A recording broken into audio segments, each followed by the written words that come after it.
Vamos a iniciar el estudio de este domingo, de esta escuela dominical. Y hoy nos toca ver, pues, prácticamente es de si no es el versículo más famoso, es de los versículos más famosos de toda la Biblia. Por eso le vamos a dedicar el tiempo que sea necesario, es Juan 3:16, que hasta lo sabemos de memoria. Solamente ese versículo, por favor. Viéndolo de forma general, ¿qué nos dice ese versículo? Bueno, vamos a verlo mejor por partes. ¿Qué partes podemos extraer? ¿O cómo podemos dividir por partes el versículo? Ese es el centro, es la central. Si se dan cuenta, de hecho, en la Biblia también es la misma historia. El centro, ¿cuál es el centro de la Biblia? El centro de la Biblia es la historia de Cristo, la venida de Cristo. Entonces, el trabajo de Dios, la obra de Dios, que bien podemos ver reflejada en toda la Biblia, el centro a donde conlleva, a donde encausa, es precisamente a Cristo Jesús, su obra y por supuesto su muerte. ¿Cuál es la razón de su muerte, no? Pero aquí estamos viendo la razón de su venida.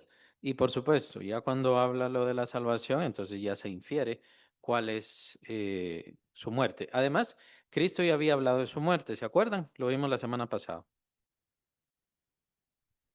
¿En dónde habla Cristo de su muerte? En el mensaje evangelístico que está dándole a Nicodemo. Versículo 14. Así como Moisés levantó a la serpiente, es necesario que el Hijo del Hombre sea levantado. Ahí está hablando de su cruz. Entonces él ya había hablado de su cruz. Ahora está hablando de cuál es la razón de todo esto, que esa es la otra parte. ¿Cuál es la razón de que venga su Hijo, que Dios diera a su Hijo? Dios amó. Y obviamente el punto aquí central es amor,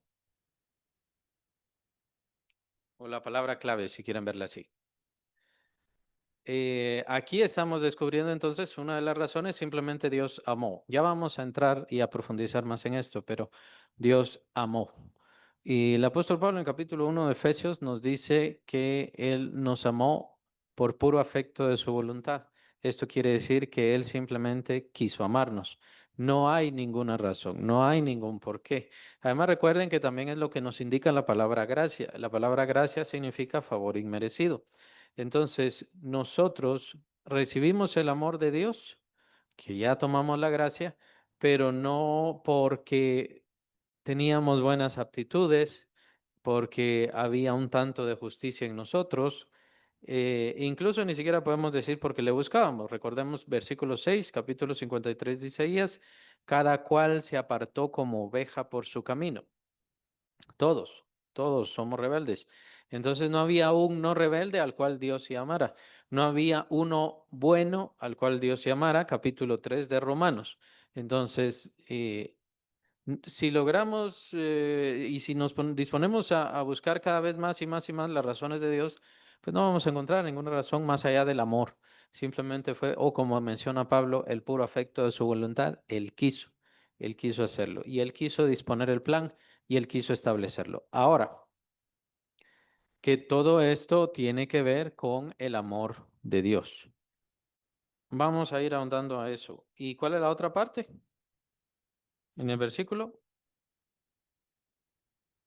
Para que sea salvo el que cree. Aunque ustedes lo pueden poner de alguna forma que tal vez lo sientan un poco más lógico, yo lo siento así, bastante lógico. Para que sea salvo el que cree, todo aquel que cree. Hay una condición. Bueno, ya vamos a entrar a eso. Mejor primero vamos a ver la primera parte. Dios amó. Bueno, porque de tal manera amó Dios al mundo. Esa es la parte. Bueno, aquí con respecto al mundo hay que revisar la palabra y la palabra es un derivado de la palabra cosmos. Un derivado de la palabra cosmos. Es un derivado acusativo de la palabra cosmos. En el texto cita cosmon. ¿Y qué significa cosmos? Nosotros usamos la palabra cosmos. ¿Para qué usamos la palabra cosmos? ¿Qué quiere decir para nosotros la palabra cosmos? O sea, prácticamente la palabra cosmos que utilizan los griegos desde ese entonces es la misma palabra que nosotros conocemos como cosmos. Claro que nosotros ya tenemos un conocimiento mucho más amplio del universo. Le seguimos llamando cosmos, pero básicamente el significado y el sentido es el mismo que le daban los griegos. Y de ahí viene la palabra cosmos. Entonces, aquí no se refiere a la humanidad. O sea, no es que no a las personas, o sea, a las personas en general, a las personas en creación, a los animales, a las estrellas, al sol, a la luna, a toda su creación, la amó. Em, el punto con el cosmos es que no tenemos mayor información con respecto a qué le sucedió con respecto al pecado, pero algo pasó.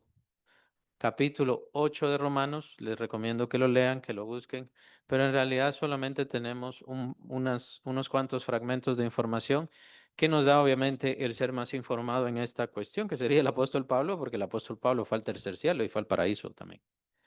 Pero el apóstol Pablo nos dice que la creación fue sujeta a vanidad. Esa es la palabra que usa, sujeta a vanidad. No sabemos qué es exactamente. La creación fue rescatada también. No es solamente a los seres humanos y a los seres humanos los creyentes. Claro, con esto no quiero decir que la creación tiene que, lo mismo que nosotros, decidirse por Cristo, tomar su decisión, hacer su profesión de fe, ni ninguna cosa. Sabemos que los animales pues no pueden hacer eso y muchísimo menos las estrellas. Pero sí recibió vanidad, menciona Pablo. Es a lo más que podemos llegar, es la palabra que utiliza el apóstol Pablo. Dios sujeta a la creación a vanidad para que esté esperando. ¿Que esté esperando qué? Que esté esperando la manifestación gloriosa de los hijos de Dios. Por eso dice Pablo, la creación está una gimiendo para que se manifiesten los hijos de Dios. Está gimiendo por la manifestación de los hijos de Dios. Entonces, cuando venga el Señor Jesucristo, no solamente será el levantarnos a nosotros como creyentes, como hijos de Dios, sino que, como les digo, solamente tenemos esa palabra, no le podemos dar más. Quitar esa vanidad es lo más que podemos llegar, no sabemos exactamente qué es. Quitar esa vanidad y entonces la creación ya no va a estar sujeta a esa vanidad. Ellos están esperando, la creación está esperando la, el reino glorioso del Señor Jesús. Pablo nos da un poco más de información en el capítulo 15 de 1 Corintios, en donde el apóstol Pablo dice que el Señor Jesucristo cuando venga va a sujetar a todos sus enemigos, incluida la muerte, la va a sujetar a sus pies. Y entonces va a sujetar a sí mismo todas las cosas. No sabemos exactamente qué quiere decir eso. Pero cuando todas las cosas le sean sujetas, dice Pablo, él mismo se va a sujetar al Padre, se va a sujetar a Dios, para que Dios sea el todo y en todos. Otra vez, otra vez, es fragmentos de información muy profundos, cambios muy fuertes que hay. Viene a mi mente ahorita en este momento que estoy explicando esto, el hecho de que, de que Dios, perdón, no se puede manifestar al ser humano a no ser por medio de cuerpos o por medio de sus ángeles, por medio de sus mensajeros. O por supuesto, como pasó con el Logos, que el Logos mismo también se manifestaba a las personas, como le llamamos el ángel de Jehová. Pero Dios no puede manifestarse a la creación, porque la creación misma no es digna de Dios. Y pienso, tal vez tiene que ver con esto de esta vanidad a la que la creación fue sujeta. Aunque eso no quiere decir que Dios se ha ido de su creación, ni mucho menos que la creación es de Satanás. Hay algunos creyentes y son un poquito tercos con esto, no entiendo por qué, pero que dicen, el mundo es de Satanás. El mundo no es de Satanás. Los reinos del mundo están siendo dirigidos como una corriente de río, están siendo dirigidos conforme al príncipe de la potestad del aire. el príncipe que el espíritu que ahora opera sobre los hijos de desobediencia, que sabemos que es el diablo. Capítulo 2 de Efesios. El demonio le da testimonio a Cristo de que él le puede dar los reinos del mundo porque él también los recibió. Y Cristo no lo corrige. Cristo no dice, no, los reinos del mundo no son tuyos. Es que sí son de él. Porque el mundo está siguiendo la corriente del príncipe de la potestad del aire, este es Satanás. Entonces, eso es de Satanás. Él ha establecido su reino a través de sus demonios, por medio de religiones, por medio de gobiernos, por medio de poderes, por medio de capacidades humanas y todo lo demás. Pero Dios sigue siendo dueño del mundo. Dios sigue siendo dueño y seguirá siendo dueño de todas las cosas y de toda creación. Y ahora, esos serían los enemigos de Cristo. Cuando Él venga, entonces viene a sujetar a todos sus enemigos bajo sus pies. Y lo entendemos como, bueno, Cristo viene a someter a todos los gobiernos del mundo a su señorío, a su dominio. Sí, está bien, pero aparentemente no es solo eso. Aparentemente viene a ser también una transformación en el mundo, que es lo que menciona Pablo. Él viene a sujetar, Cristo viene a sujetar a sí mismo todas las cosas y al mismo tiempo cuando ya todo le sea sujeto, Él se sujetará al Padre para que el Padre, o sea, Dios, sea el todo y en todos. Sí, sí, es la manifestación gloriosa. Por eso dice, manifestación gloriosa de los hijos de Dios. Yo infiero que cuando Pablo dice la creación está esperando a la manifestación gloriosa de los hijos de Dios, se refiere a la venida de Cristo, pues obviamente es en el mismo momento. Y entonces ya todas estas cosas van a cambiar, ¿no? Todas estas cosas serán diferentes. Toma en cuenta, solamente en los tiempos de Adán el mundo era muy diferente. Las personas en aquel entonces vivían 600 años, 700, 800 años. Entonces también entendemos de que va a darse ese cambio.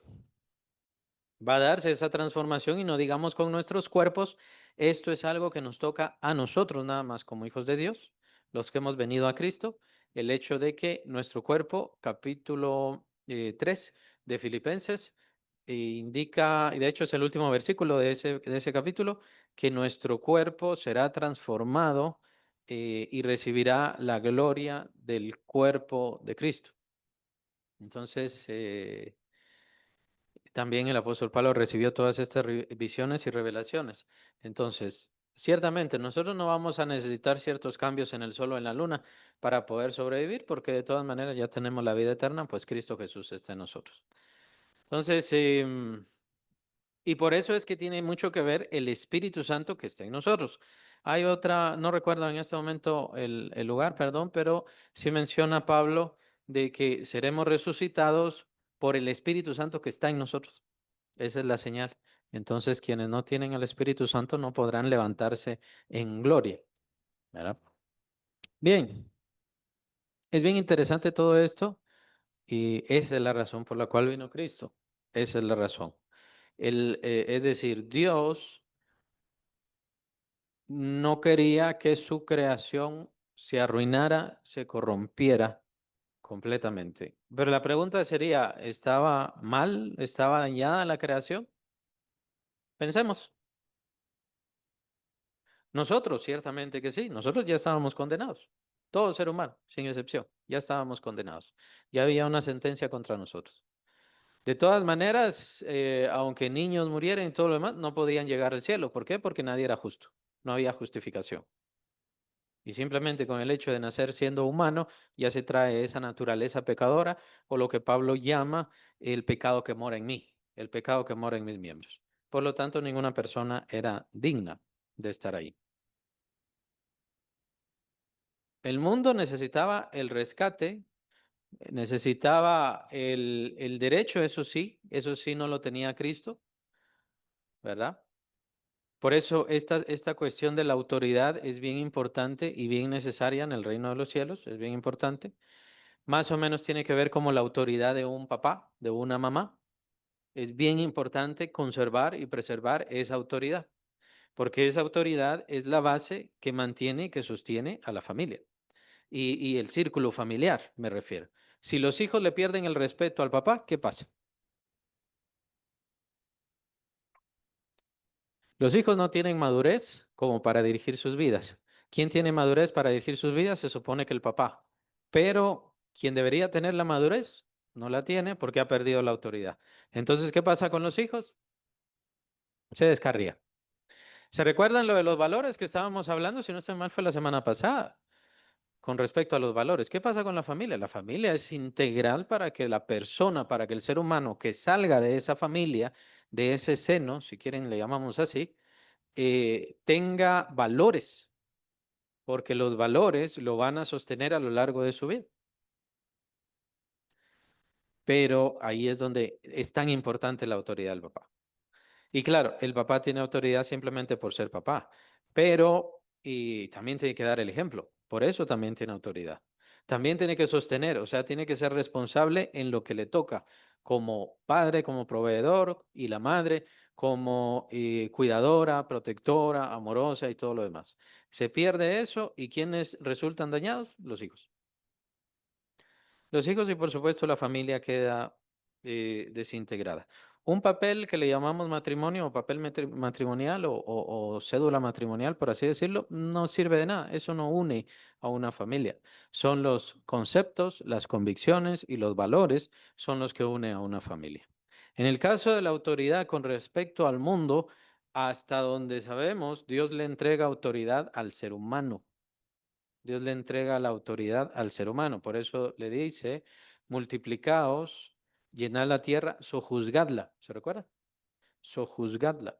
El ser humano es el que tuvo derecho de ponerle nombre a los animales.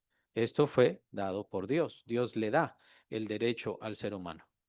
Pero ¿qué pasa? Ya sabemos, capítulo 3 de Génesis, ¿no?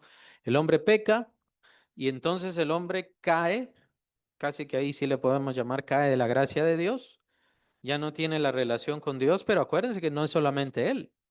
Es cierto que Dios cierra el huerto del Edén, pero Dios ya, según lo entiendo yo, y es interesante meditar en todo esto, Dios ya no puede caminar en la tierra como lo hacía antes.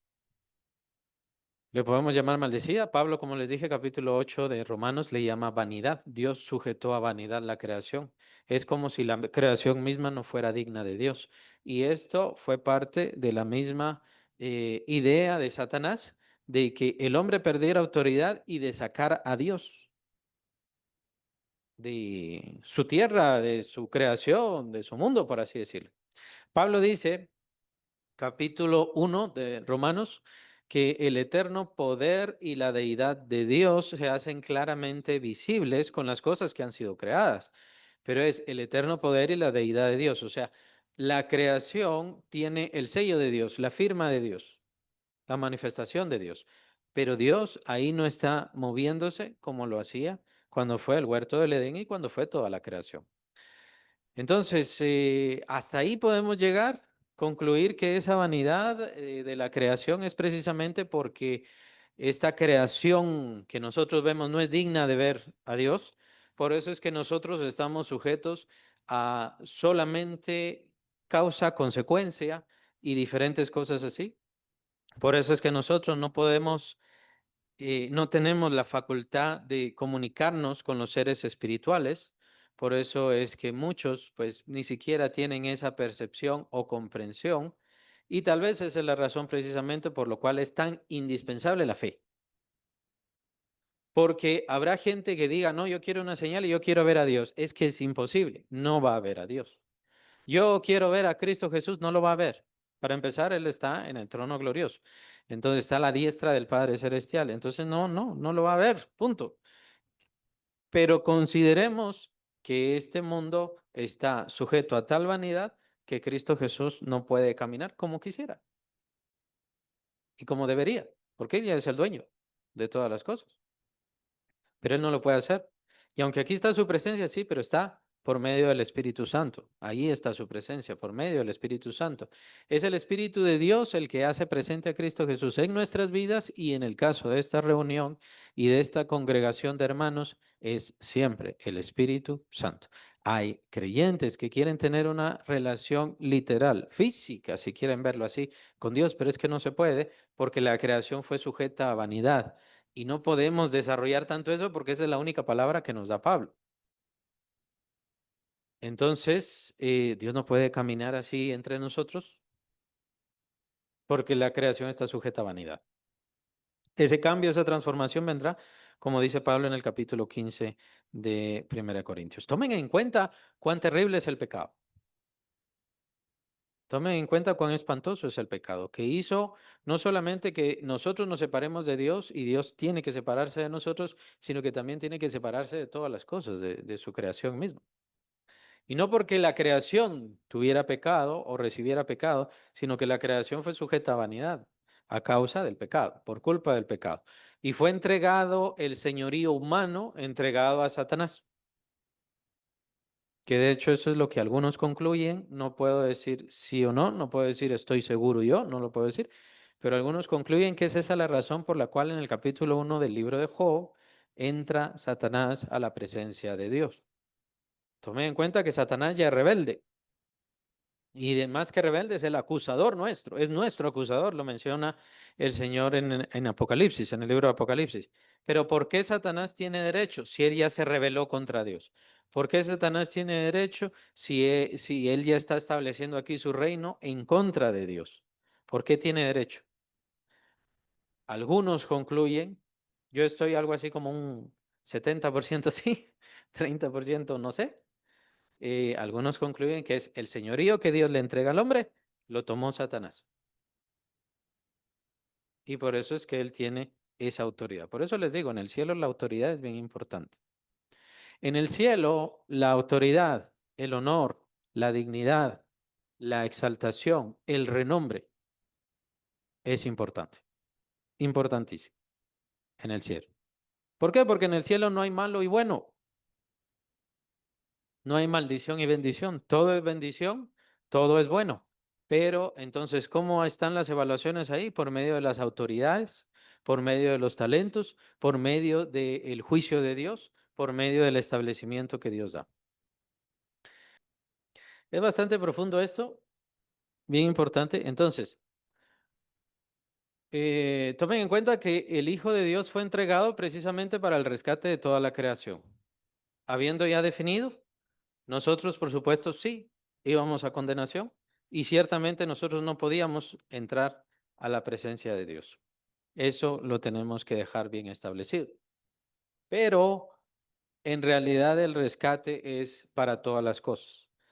El Señor toma posesión, se hace dueño de todas las cosas, toma el señorío de todas las cosas, precisamente para poder gobernar sobre todo y restaurarlo todo. Entonces, al decir cosmos, se refiere a toda la creación. Por cierto, ¿qué es lo que vemos en el universo? Así rápido. ¿Qué es lo que vemos en el universo? Considerando la creación de Dios.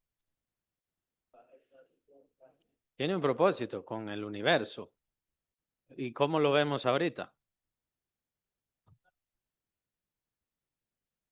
No, no está apto para nosotros. Entonces, mejor digámoslo así, no está vacío. ¿Está ordenado o está desordenado? ¿Se recuerdan en Génesis 1? La tierra estaba desordenada y vacía. ¿Y entonces qué pasó con la tierra? La tierra estaba desordenada y vacía, dice. ¿Y qué? Sí, solamente separemos de que una cosa es creación y otra cosa es hacer, ¿verdad? Formar. Y Dios hace las dos cosas. Está bien, hacer es también crear, porque digamos, cuando Dios nos hizo a nosotros como seres humanos, nos hizo, nos moldeó, ¿no? Pero también es creación. Pero digamos, allá está la creación, pero la creación de los planetas, de las galaxias en este momento, hasta donde sabemos y hasta donde llegan nuestras capacidades, ¿cómo lo vemos? Está desordenada, así como una vez estuvo la Tierra. Pero fue el propósito de Dios el ponerse manos a la obra. ¿Qué? Por eso. Ahorita, ¿cómo están? llamémosle desordenado o incluso hasta cierto punto cierto orden. Pero el cierto orden no nada más tiene que ver con las galaxias, incluso como con nuestra galaxia, que tiene multitud de estrellas, pero ahí no vemos vida y no vemos formación, cuidado. ¿Qué es lo que vemos en el sistema solar? Aparte de la Tierra, pero el sistema solar, vemos un orden específico. Júpiter tiene su razón de ser. ¿Por qué nosotros estamos en esta distancia? ¿A qué nos ayuda Mercurio? ¿A qué nos ayuda Marte? ¿A qué nos ayuda la Luna incluso? Sí, aparte, sus movimientos y todo no son erráticos, ni siquiera de los meteoritos. Asteroides, muy bien. Entonces, lo que vemos, vaya, está bien la Tierra, pero también nosotros ya conocemos el sistema solar y lo que vemos es un orden divino, bien establecido. Por supuesto, la Tierra igual, porque los científicos dicen, bueno, sí, el hierro que nosotros usamos, el oro que nosotros usamos, la plata que nosotros usamos, viene de las estrellas. Pero ¿y qué? ¿Vino a la suerte? Había un embudo especial aquí en la Tierra que vinieran todos estos elementos especiales directamente aquí. Alguien los trajo, alguien los tomó y a él le llamamos Dios, obviamente. Entonces es la intención de Dios. Dios crea las cosas, Dios creó los planetas, Dios creó las estrellas, Dios creó todo, pero todavía hay desorden en ellos. Si Dios va a ordenar absolutamente a todos, no lo sé, pero Dios no se ha olvidado de su creación. La misma Biblia dice que Dios conoce los nombres de cada estrella. Pero lo que vemos es un pendiente en toda la creación. Dios está en mi papá le llamaba un paréntesis. En este momento hay un paréntesis. Vemos la gloria de Dios, vemos la maravilla de Dios, pero esta creación no se va a quedar aquí. Esta creación tiene que llegar al universo. Y para eso tenemos toda la eternidad, ya cuando el Señor establezca ese reino. Pero claro, Dios ordena la tierra y llamémosle también, Dios ordena el sistema solar. ¿Y qué hace Satanás? Introduce el pecado, toma el dominio del hombre para poder hacer gobierno y estaríamos pendientes con la cuestión de que si es gracias a eso que tiene el derecho para entrar a la presencia de Dios. Pero, ¿cuál es el propósito de Satanás en la tierra? No puede hacer ninguna otra cosa más. ¿Por qué? Porque él ha tomado el pecado, ha tomado las tinieblas, ha tomado la rebelión contra Dios. ¿Cuál es el propósito de Dios? Eso es muy importante. La vida, llevar la vida más allá de esta tierra, más allá de este sistema solar. Ese es el propósito de Dios. Incluso en Apocalipsis Señor, perdón, el Señor menciona que aquellos que vencieren les daré la estrella de la mañana. O sea, está hablando también del dominio sobre las estrellas. Ahora, eso sí, en cuanto a creaciones, sí es la intención de Dios que seguir Él, perdón, haciendo creaciones y creaciones y creaciones. De seguro más inteligentes, de seguro más inteligentes que nosotros ahora, de seguro con voluntad y muy probablemente con sentido de reproducción o con facultad de reproducción, es posible, pero es entonces donde nosotros vamos a gobernar sobre las naciones o como también menciona Pablo, que vamos a juzgar a los ángeles, ¿verdad? Entonces el Señor nos ha tomado a nosotros, por eso es que dice el apóstol Pedro que somos jueces, reyes y sacerdotes. Entonces lo que el Señor quiere es que aprendamos a juzgar, a administrar, a cuidar, a ser fieles, ¿no? Sí. Y por eso es la parábola de los talentos tan importante. Sobre poco fuiste fiel, bien buen siervo y fiel, sobre poco fuiste fiel, sobre mucho te pondré. Y es bien importante ese juicio del Señor, ¿no? Sobre poco fuiste fiel. Entonces yo sé que vas a ser fiel sobre lo mucho. Por eso te voy a poner sobre muchas cosas. Pero ese es el reino que el Señor quiere establecer y ese es el reino por el cual también Él entregó su vida. Esto quiere decir que Dios, bueno, quería aclarar esto y quiero hacerlo un tanto más rápido porque es malo que nosotros le digamos a las personas Dios te ama, porque siempre utilizamos este versículo. Y porque de tal manera amó Dios al mundo. ¿Ya ven? Entonces Dios ama a todos los seres humanos. Y tenemos entonces que aclararlo en nuestro sentido, en nuestra forma de entenderlo. Dios no ama a todos los seres humanos. no tiene una relación con cada ser humano. Eso es amor, ¿no? Dios cuida a los seres humanos, se preocupa por los seres humanos, pero eso no es una relación. Dios conoce, y lo dice el Señor Jesús, tiene contado cada uno de nuestros cabellos, y diría de cualquier ser humano. Dios da el permiso para que las hojas de los árboles se caigan, lo dice el Señor Jesús. Pero eso no quiere decir que haya una relación de amor. Una relación de amor tiene que haber confianza, compañerismo, cercanía, ¿ya? Entonces, Dios no ama a todos los seres humanos. Dios ama y tiene una relación con sus hijos. Es hasta que recibimos a Cristo, nacemos de nuevo, entonces tenemos una relación con Dios. ¿Es malo que nosotros al evangelizar y al decirle a las personas, Cristo te ama? ¿Eso es malo? No, no es malo. ¿Por qué? Pero entendamos el sentido. ¿Cuál es el por qué? Por un lado, sí tienen razón, porque el sacrificio de Cristo por esas personas vale más que cualquier amor que puedan tener, que puedan sentir o que puedan recibir. Y Cristo murió por amor. Y Cristo está dispuesto a lavar sus pecados, darle la salvación. Esto no es solo a los escogidos. Él quiere salvar a toda la humanidad.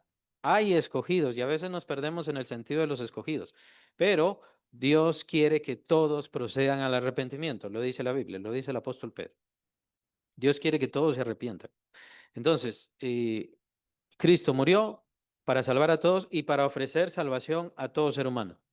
Es ya dependiendo de cada quien que quiera recibir esa salvación. Entonces, el amor de Cristo al morir en la cruz es mucho mayor que el amor de papá, el amor de mamá, el amor de hermanos, el amor de pareja, el amor de hijos, sí, por supuesto que sí. Y es muchísimo más importante, muchísimo más valioso y mucho más necesario. Sí. Pero, por otro lado, es bien importante que entendamos que también estamos haciendo un llamado. Cuando estamos evangelizando, estamos llamando a las personas.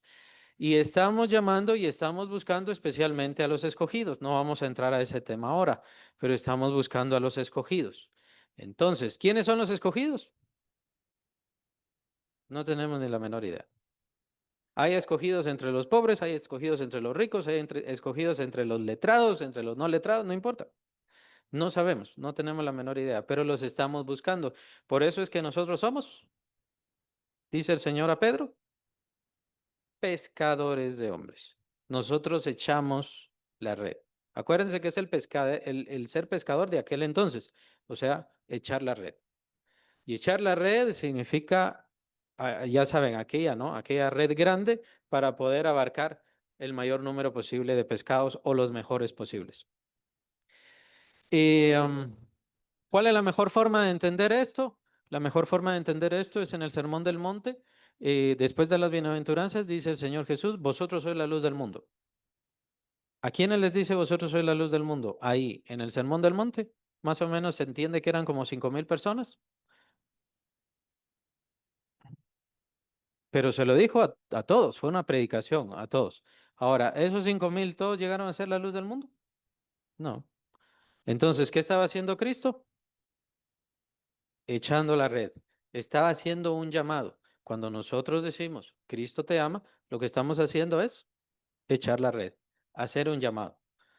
Recibe ese amor de Cristo. ¿Quiere ese amor de Cristo? Pablo dice también en Tesalonicenses, por cuanto no recibieron el amor de la verdad, Dios les enviará un poder engañoso para que crean en la mentira.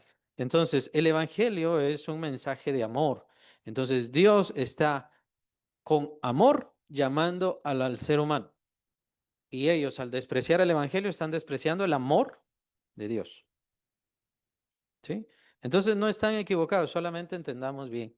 Dejemos bien claro esto, ya lo habíamos explicado antes en los discipulados, me acuerdo yo, y ahora otra vez se está explicando un tanto más rápido. No sé si tienen preguntas sobre eso. No, ven, la parte central. Dios envía a su Hijo. ¿Quién es su Hijo? Pero aquí nos da un detalle muy importante. Es un detalle de la Trinidad muy importante, más específicamente de la Cristología. A causa del Hijo, el Padre es Padre, el Padre Celestial es Padre. Pero Él es el unigénito. El unigénito. ¿Cuál es la palabra que se usa ahí en griego? Monogene. Monogene es la palabra en griego. Monogene. Sí, ya sé que están pensando en Génesis. ¿Por qué? ¿Por qué Génesis? ¿Qué significa Génesis, perdón? ¿Y por qué el primer libro se llama Génesis? El nombre en hebreo del primer libro de la Biblia es principio. ¿Por qué? ¿Se acuerdan el texto? En el principio. Y eso es lo que se tomó como el nombre. En el caso de números es la misma historia. Este es el número, por eso números, ¿ya? Y entonces, ¿cuál es el nombre del primer libro de la Biblia? Principio. Por eso es que se llama Génesis. Génesis es griego. Génesis, generar, de ahí viene también el derivado generar. Gametogénesis, una palabra científica también, se refiere al principio. Gametogénesis, toda palabra que use el génesis o generar o ese tipo de cosas significa principio. Es un tanto complicado porque esto se está aplicando al Hijo de Dios. Hay quienes aplican el principio de Cristo, obviamente, al su nacimiento. Él fue engendrado por Dios.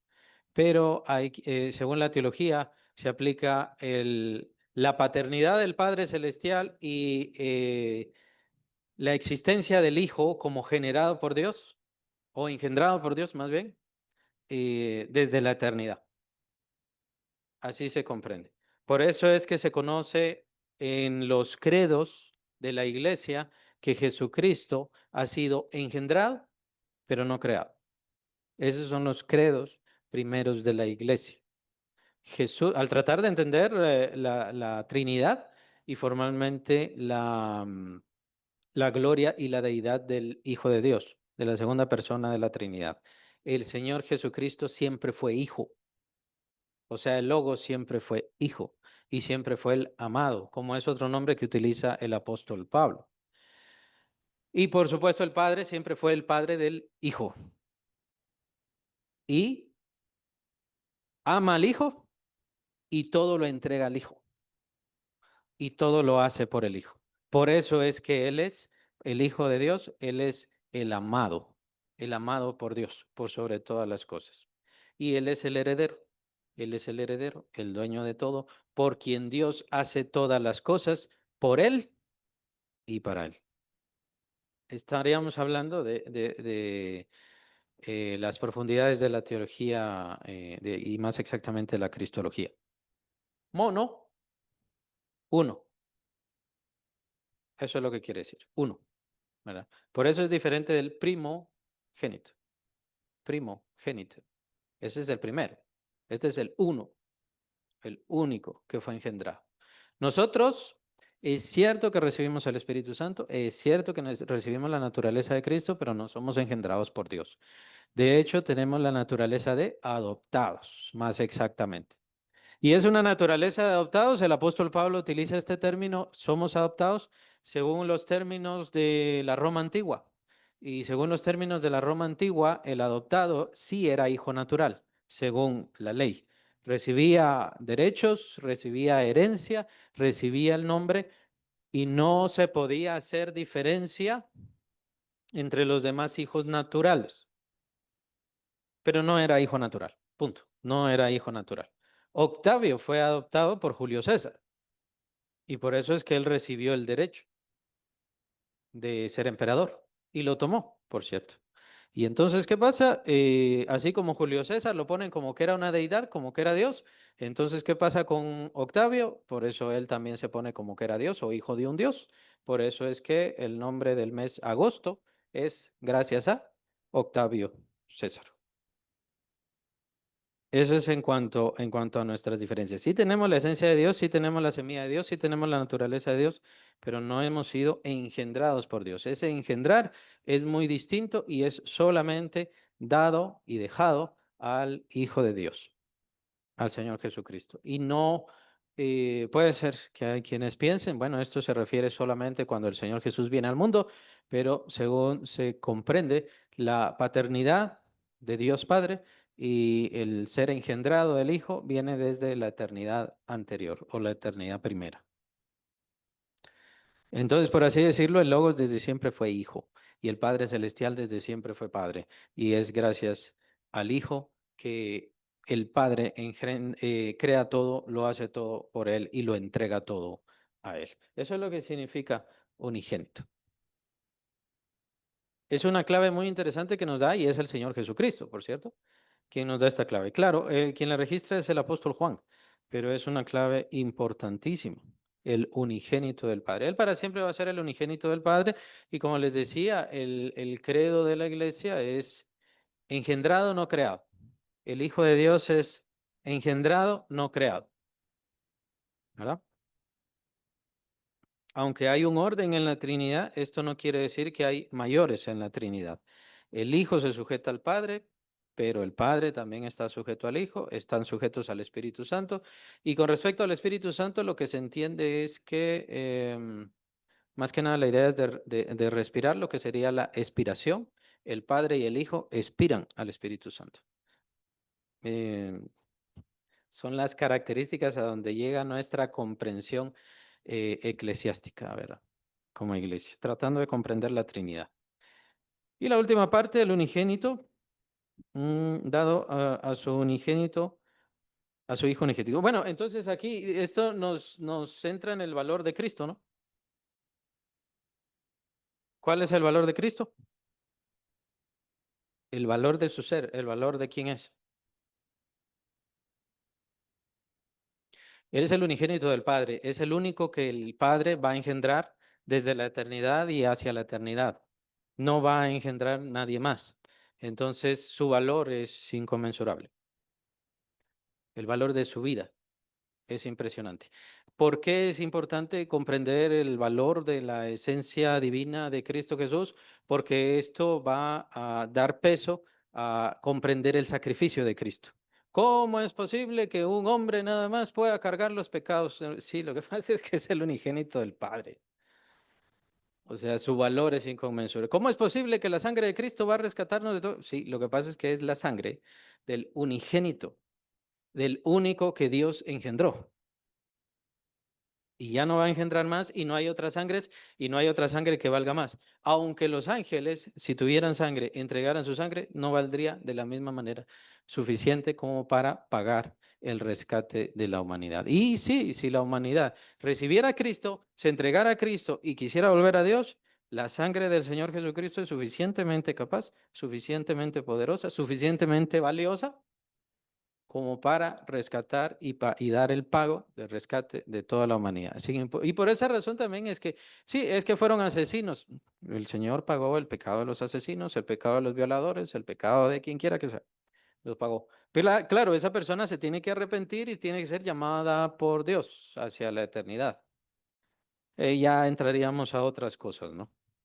Entonces, Juan nos está descubriendo el valor del Hijo de Dios tan grande y tan importante. Pablo nos lo da a entender con respecto a esto de la salvación un poco más lógico y por si nuestra mente no llega a tanto, por así decirlo, porque dice Pablo, por causa de un hombre vino el pecado y la ruina y la destrucción, ya sabemos Adán. Bueno, entonces por causa de uno también es justo que venga la salvación. Entonces, pero ahí Pablo está hablando de uno y uno. Tenemos que considerar que el Hijo de Dios es muchísimo más que Adán, aunque por derecho él es el segundo Adán y de hecho ese es el nombre también que le da el apóstol Pablo. ¿Se recuerda? El segundo Adán. Y por causa del segundo Adán, que es Cristo, es que nosotros somos otra creación. Por eso estuvimos viendo el nuevo nacimiento.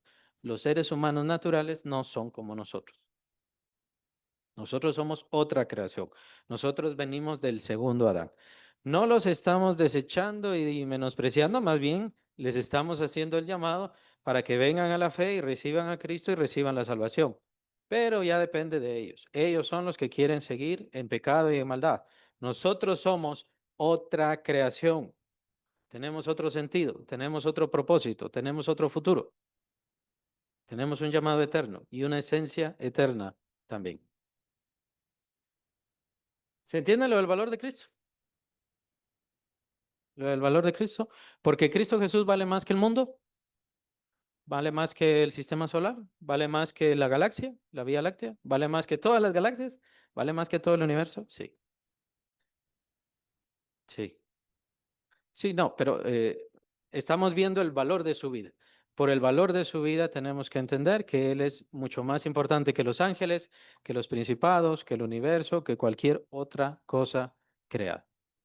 Por eso es que al Él dar el pago por sí mismo o de su misma esencia, es suficientemente capaz de poder satisfacer la justicia de Dios, meternos al cielo. Nada más tenemos que terminar nuestra vida en esta tierra y ya nuestros pecados ya sabemos que están cancelados, pagados y estamos justificados ante el Señor.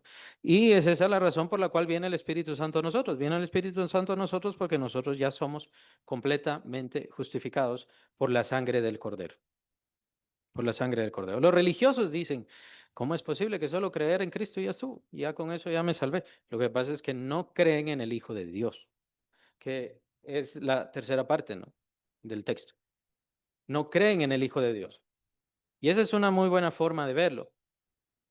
Esa persona, hablando de los religiosos, esa persona religiosa cree que el Hijo de Dios y su sangre, quiero decir, es suficientemente capaz para lavarle de sus pecados, limpiarle de su maldad, como dice Juan, que la sangre de Jesucristo, su Hijo, nos limpia de todo pecado, nos lava de toda maldad. No lo creen. Entonces no creen en el Hijo de Dios. Ah, sí, pero Jesús era muy buena gente, era un gran maestro, hizo milagros, todo. Sí, pero no cree. No lo está creyendo. Y es en donde viene el gran problema de utilizar medios. Al utilizar medios, cualquiera que sea el medio, está haciendo de lado al Señor Jesucristo. Pablo expone esto muy claramente en Gálatas. En Gálatas él dice, si ustedes se quieren circuncidar, se pueden circuncidar, pero quien se circuncida se ha desligado de Cristo. No tiene nada que ver con el Señor Jesucristo. Ah, no, pero es que sí, me gusta Jesús, pero también me gustan los mandamientos, así que voy a creer también en los mandamientos y voy a seguir los mandamientos. No hace falta que siga los mandamientos, pero no solamente no hace falta que siga los mandamientos, sino que si usted dice, Cristo no es suficiente, tengo que hacer esta otra cosa, usted está rechazando a Cristo. Es la misma historia con el bautismo. No, yo tengo que bautizarme otra vez, pero si el bautismo significa nuevo nacimiento, entonces no ha nacido de nuevo. El problema no es bautizarse, el problema es la fe. ¿Cuál es su convicción? ¿Cuál es su certeza? ¿Cuál es su seguridad? ¿Cree que el Señor Jesús, esto también es bien importante, cree que el Señor Jesucristo, su sacrificio, su sangre, es suficientemente poderoso para levantarle de entre los muertos? Que por eso es que nacemos de nuevo.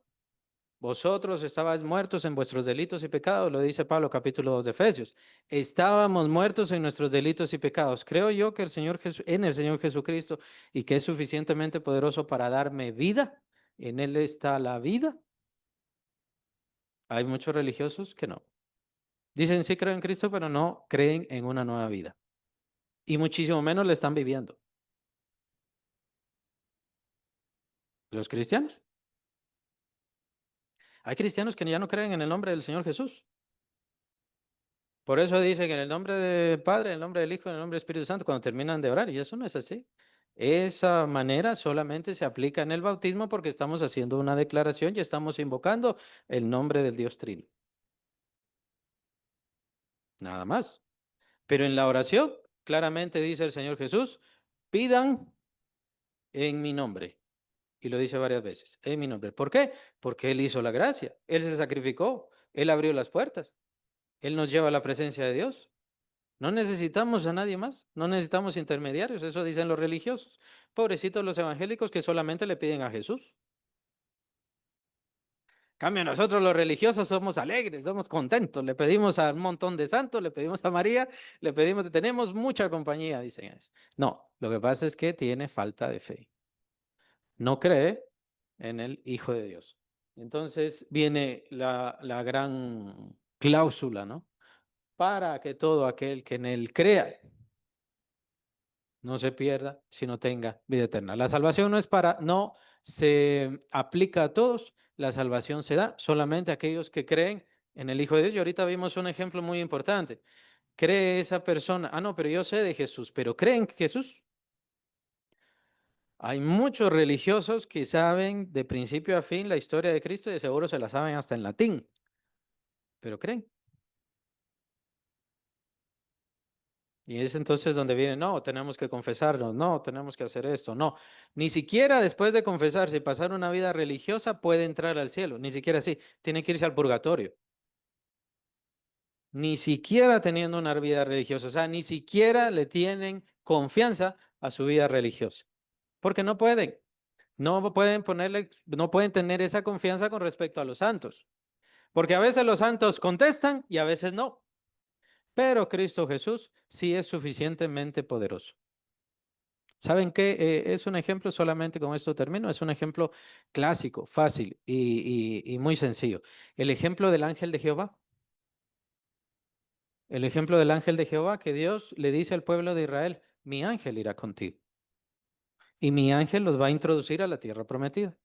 Cuídate delante de él porque mi nombre está sobre él.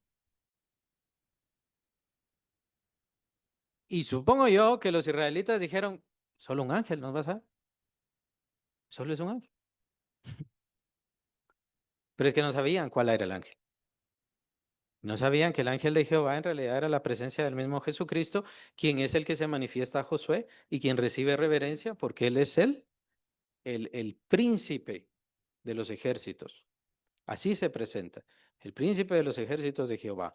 Josué lo adora y entendemos que ese es el ángel de Jehová. Y es que la gente entonces, el pueblo de Israel, no le tuvo confianza al ángel de Jehová. En el libro de Jueces, el primer capítulo, ustedes lo pueden encontrar ahí, léanlo. El ángel de Jehová hablándole al pueblo de Israel, ustedes tendrían que haber seguido y no quisieron. Por eso es que, como fueron cobardes, como no creyeron, por eso es que no tuvieron la victoria. El ángel de Jehová manifestándose ante el pueblo de Israel. Como no creyeron, como no confiaron, por eso es que no lograron conquistar. Pero ¿quién era él? El ángel de Jehová no era cualquier ángel, no era cualquier cosa. Era el Señor Jesucristo, el Hijo de Dios, el unigénito. Y es la misma historia con las personas actualmente, que dicen Jesús, ah, sí, qué bonito es Jesús, qué alegre es Jesús, qué buen maestro es Jesús. No, Él es el unigénito, el todopoderoso, el creador de todas las cosas y es suficientemente capaz para limpiarnos de todos nuestros pecados, para hacer esta unión, esta paz entre Dios y nosotros. No necesitamos otro intermediario, no necesitamos pedirle a alguien más bien, pedirle a alguien más significa no creer en Cristo como lo hacen los religiosos y como lo hacen muchas otras personas. Pedirle a alguien más, creer en algo más, creer en la iglesia, es no creer en Cristo.